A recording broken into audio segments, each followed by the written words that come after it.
My question is about Mediterranean diet. There's also uh, just as loud, vociferous school of thought that the Mediterranean diet is the way to go to prevent and reverse heart disease. And of course, that diet promotes olive oil and fish.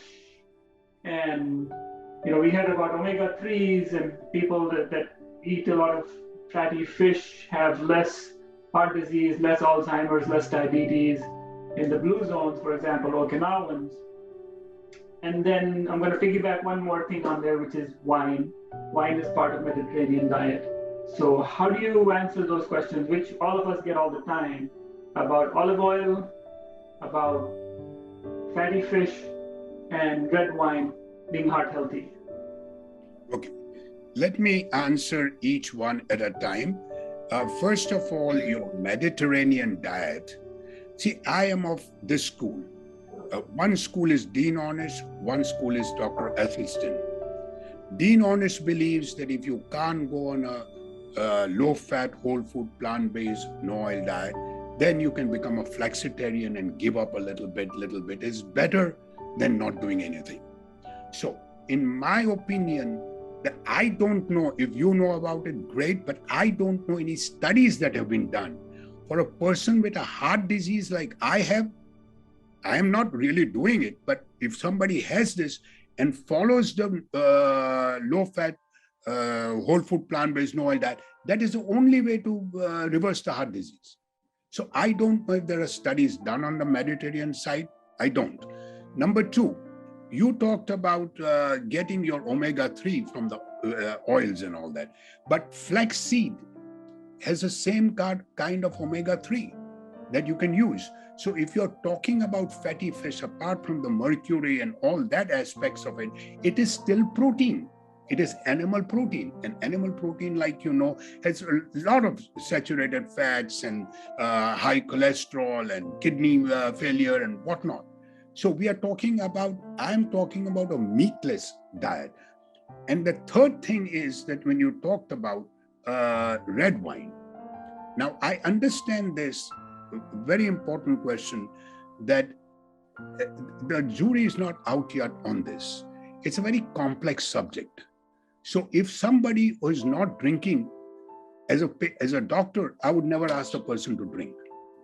But if someone who is drinking responsibly and getting some benefit, whether it is his HDL or peace of mind or whatever you say about 3 ounces to 5 ounces of wine a day, I would not stop him. But my son, who is a physician, just told me a week back that the study is done last week, that alcohol does not protect the heart at all. So this is a recent study. And I love you mentioning about the blue zones. I wish I could settle down there one day, But the blue zones is a superb thing. What it does is most of the blue zone people eat a plant-based diet, most of them. But they're very active. But the only thing that they do is they drink alcohol. So that is the only thing that sort of puts people off. But other than that, I believe that if you can't do a whole food plant-based diet, and see again, remember, Dr. Pankaj, if there were days when there were my times when we did not have. Now go on to Facebook and look at this person, what's his name, Manku, that no oil, low fat, desi, low fat, no oil, whole food plant-based, no oil diet. It's a Facebook group. Superb recipes. I think so you should put it down over there. Manku from Google? Yeah. He's the person. Yeah. We have worked with him. We continue working with him. Unbelievable recipes. I mean, he made me do a chickpea yogurt. I mean, it was fascinating. So I am very convinced that these are the things that should be done.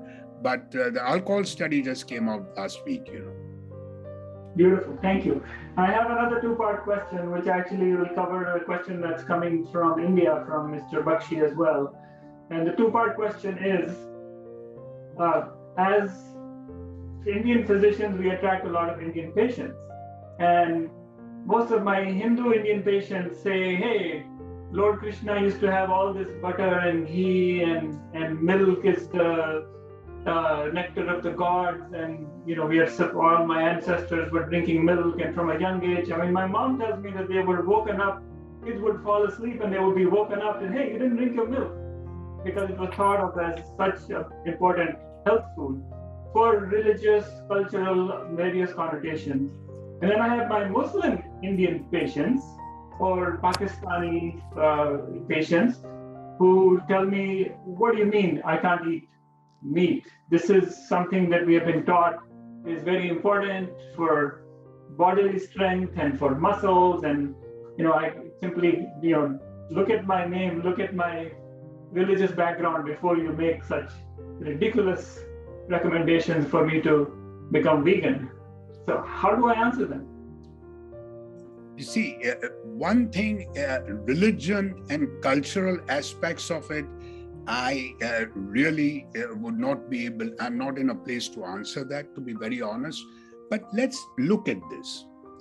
If you are in a village and you have a cow and you're giving grass and then you're having the milk, I say, okay, I am talking about the large dairy farms in India over here, when you do not have to.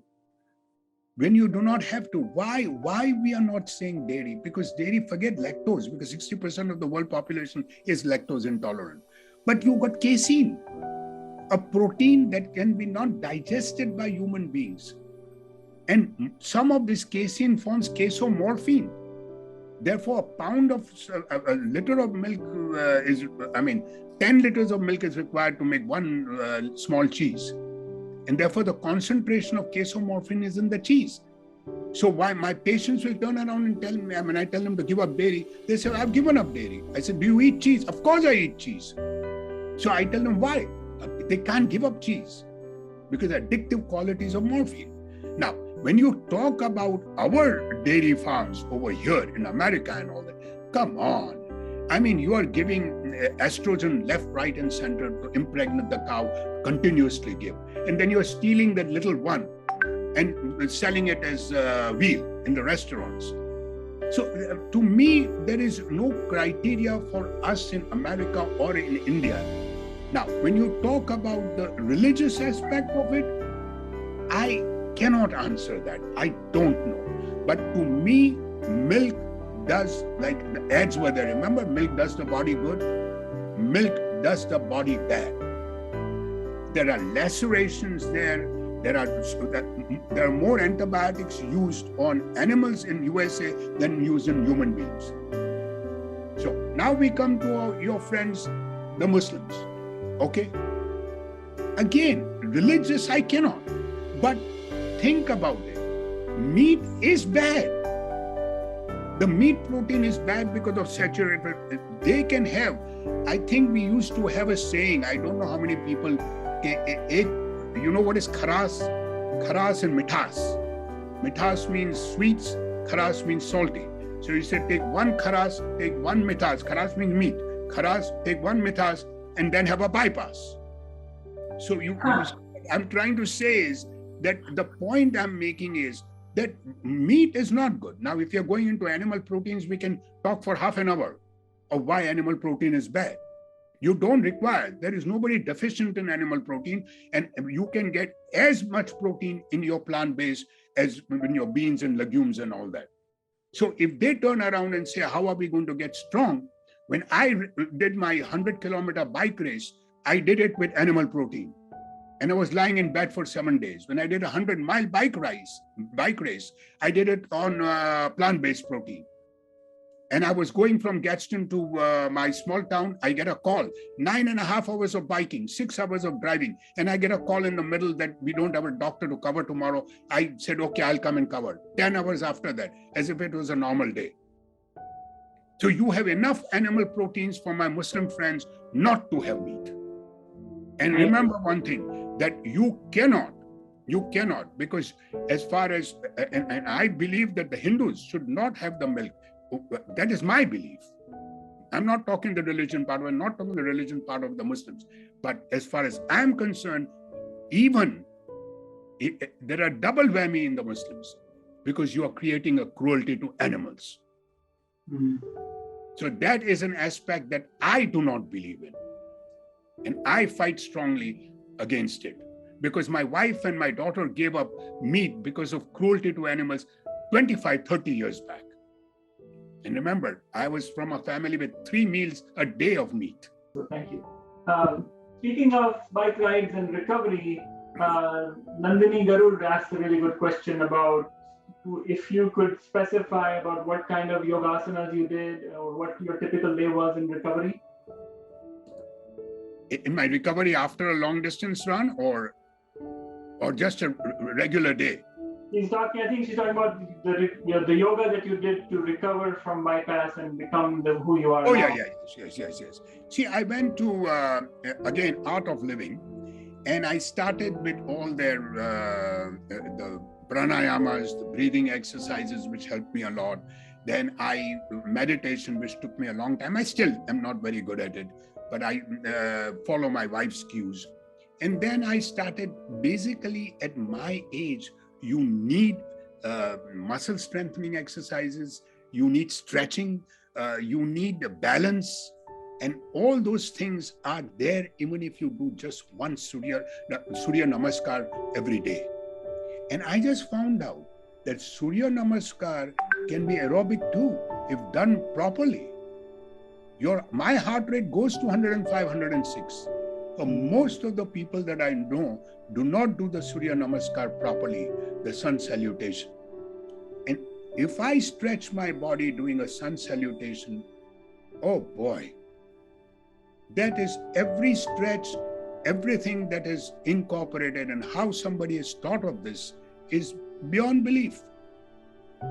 So that was thing. Then the pranayama, the sky breathing helped me a lot, because it mellowed down my type A personality.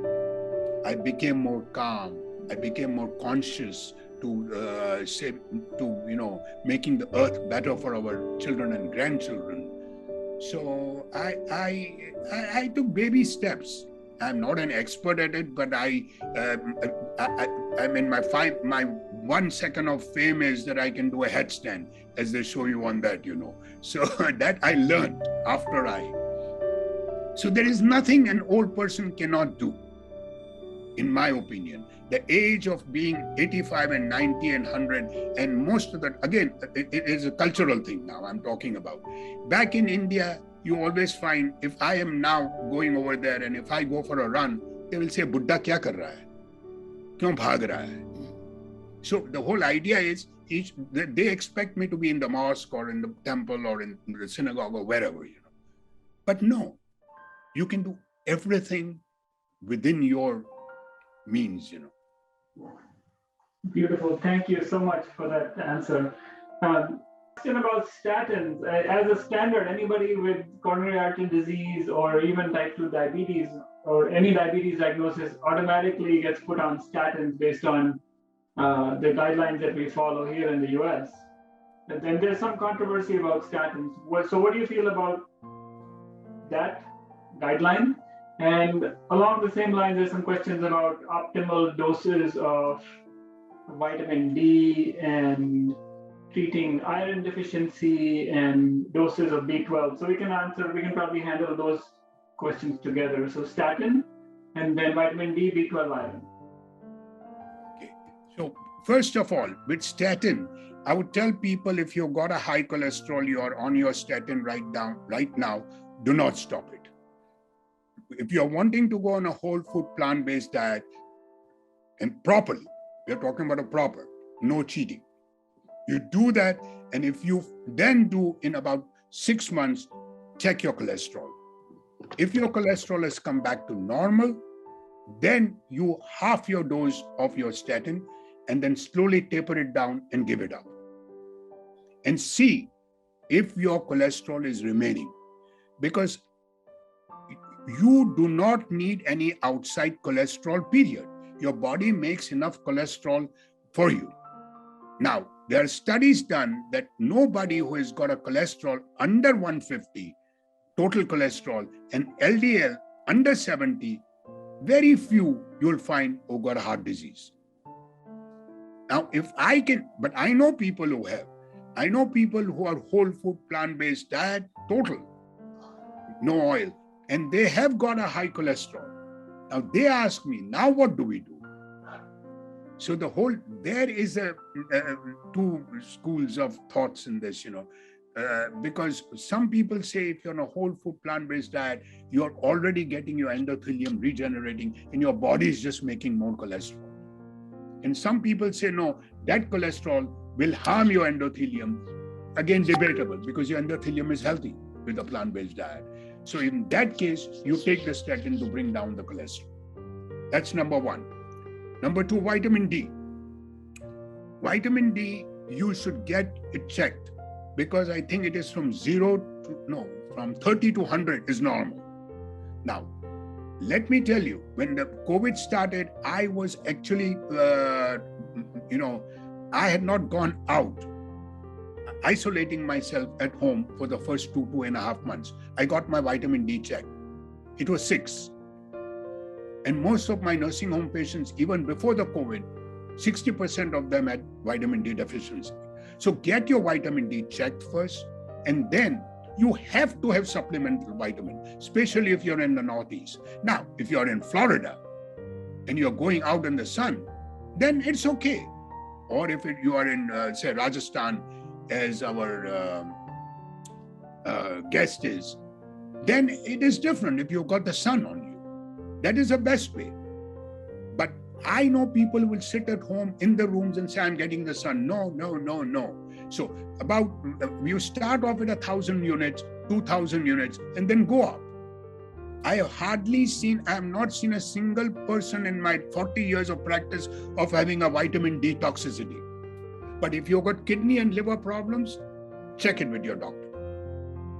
Then, vitamin B12, 2,500 units should be fair enough if you are on forget a whole food plant-based, even if you are on a vegetarian diet, you should get your vitamin B12.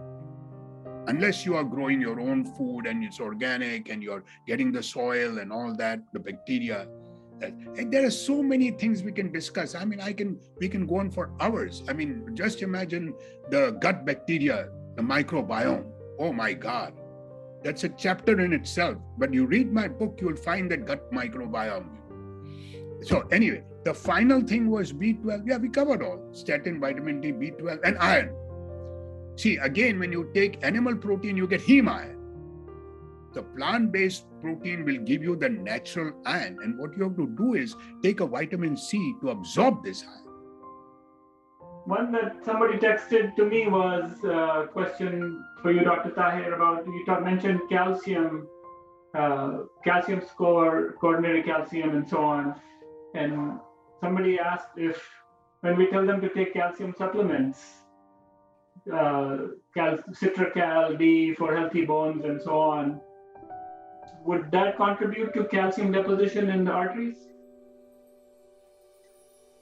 Not really. But the point I'm making is that you don't require outside calcium. What you require is vitamin D. You got calcium in a lot of plant-based diet. Say, for example, your cruciferous vegetables like your bok choy or your kale, almonds, your seeds like your sesame seeds. These are all excellent source of calcium. The important thing is that you need vitamin D to absorb this calcium. You don't need calcium. In fact, now it is, as you pointed out, Pankaj, that